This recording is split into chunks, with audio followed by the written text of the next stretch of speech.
And we start this hour with Donald Trump's attempted military takeover of America's cities and an enormous gulf between what Donald Trump says and the reality on the ground. And there's almost no better example than this wild rhetoric about Portland, Oregon, where he is absolutely itching to deploy the National Guard. I want you to watch and judge for yourself. Portland, Oregon, where it looks like a war zone. Portland is burning to the ground. You have agitators, insurrectionists. All you have to do is look at the television, turn on your television, read your newspapers. It's burning to the ground. Portland, Oregon. I mean, every time I look at that place, the place is burning down, and then I hear how wonderful it is. It's not wonderful. It's a disaster. That's almost an insurrection, that place. Joining us now is Congresswoman Maxine Dexter of Oregon. Congresswoman, it's great to have you on the show. First of all, you're not wearing a flat jacket or a bulletproof vest. I mean, how dangerous is it there if you can do this live shot in the middle of this? Are you okay? Are you okay? How can you do this live shot in the middle of a war zone without any protective gear? I am so grateful for all of your concern. We are a peaceful city that is absolutely joyful. Quite frankly, taking a hilarious look at this absurdity. This president is trying to create a reality TV show here that doesn't exist. I mean, you've told your own constituents to not take the bait, right? To continue to be peaceful, to continue to protest in a peaceful way. But how concerned are you that the president is trying to really look for a fight? Yeah, I think it's very clear that Donald Trump is looking to militarize our cities, and Portland has politics he doesn't agree with. He's trying to call out Antifa and domestic terrorism as a reason to militarize our city. The fact of the matter is that we are peaceful, we are beautiful, we are united in our solidarity, and quite frankly, Portland is Portlanding, and I love it, and I'm here for it. So there is a judge's order that's blocking the deployment of National Guard troops on the streets of Portland. But, you know, a lot of this is, at least for the time being, temporary. What are you expecting may happen next? And as the president grows frustrated that he's unable to deploy troops in the way that he might like to, are you concerned that he'll find other tactics, other routes? Yeah, our Attorney General, Jan Rayfield, used a great example of a 14-year-old who just keeps asking the same question that he doesn't like the answer to. Clearly, Donald Trump is fixated on our city and a few others and trying to use military force to normalize their presence in our city. It is a fascist playbook that is extremely dangerous. And I am very concerned about the bigger picture of this. He is going to continue to ask the question in different ways, and the use of the Insurrection Act, I think, is clearly being contemplated this way or this weekend, but with the repeated frames that we've heard from J.D. Vance and from Donald Trump referencing it. So we all should be extremely concerned about it. At the same time, like, showing the absurdity of it is critical at this moment, and not standing back and being complacent. We have to be in the streets. We have to be showing the counter to this rhetoric that he's using. And again, he's a reality TV president looking for a reality TV show that has nothing to do with reality. Congresswoman, you know, we've been hearing throughout the course of the evening in discussions about this, and the idea that on one hand he is trying to sow chaos and then to exploit the chaos by saying I am the cure, I am the solution, invoking the Insurrection Act, deploying more troops. We're also hearing, as we heard just a few minutes ago, from organizers of the No King's Day about the importance of being out in the streets and protesting and exercising our fundamental rights. How do you kind of thread that needle between not giving Trump and his administration the excuse or what he wants, which is the images on the streets that he will exploit to advance his authoritarian agenda, but at the same time making sure Americans do not fall into a psychology of fear, do not bend the knee to exercise their rights and to be out there peacefully protesting what they think is an authoritarian takeover? Yeah, I mean, I think the threading of the needle is incredibly important right now. People can protest. They have a constitutional right to protest in whatever way feels meaningful and appropriate to them.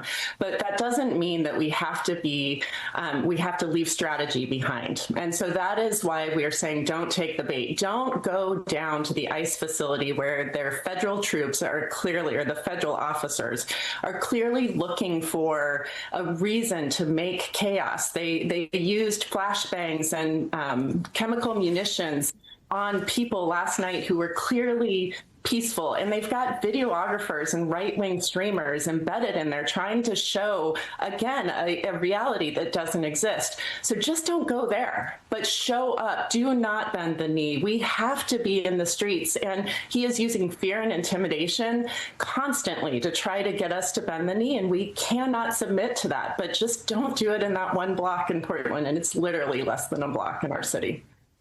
Portland was at the center of the national conversation during the protests over George Floyd back in 2020 and beyond.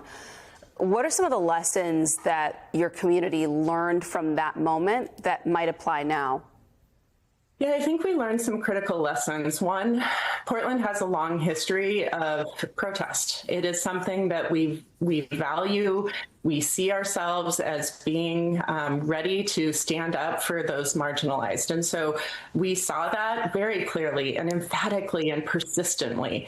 We also learned that our police forces needed to have training. They needed to understand de-escalation. And our Portland police have really been reserved and professional for the most part. There's always instances, but they have been extraordinary in this 2025 iteration. So I think they learned nobody wants the federal troops or officers to be sent in the way they were in 2020. And again, in 2020, things were getting better. Things were becoming more sedate. And then Donald Trump sent in federal officers. We don't need that. We don't want it. We've been very clear about that. And our police, as well as the people here, are behaving in a way that shows that we've learned from our past.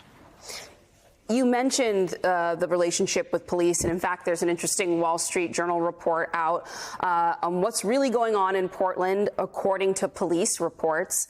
And, quote, protests outside an ICE facility were dwindling and low energy before Trump called in troops, law enforcement logs show. What's your reaction to that reporting? Did you kind of already know this instinctually just from your own experience?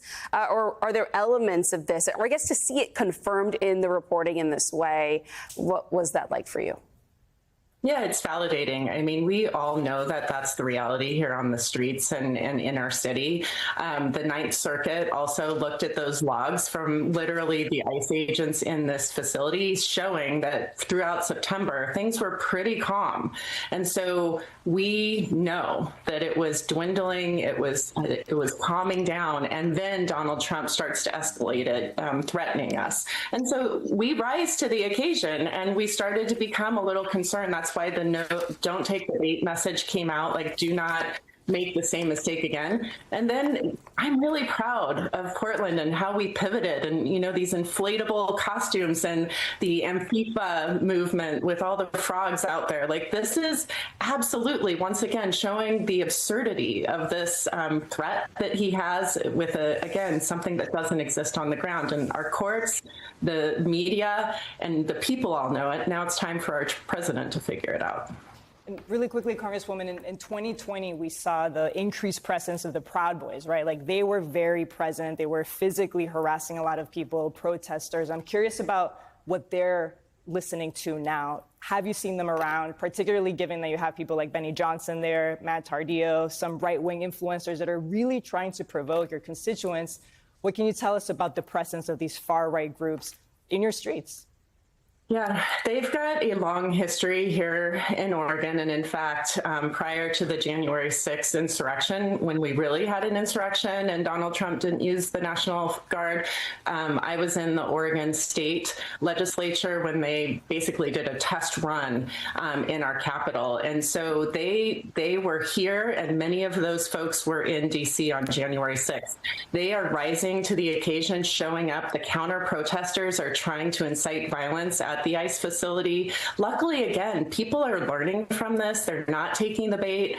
They're de-escalating as much as they can, and the media are also savvy to it. So my preference would be we are in the streets and persistently so, and just not in that area. But for the folks who are there, they're showing a lot of restraint and quite frankly, strategic maneuvering. Congresswoman Maxine Dexter, thank you. Stay safe, Congresswoman. I know it's dangerous out on those Portland streets. Keep your head on a swivel.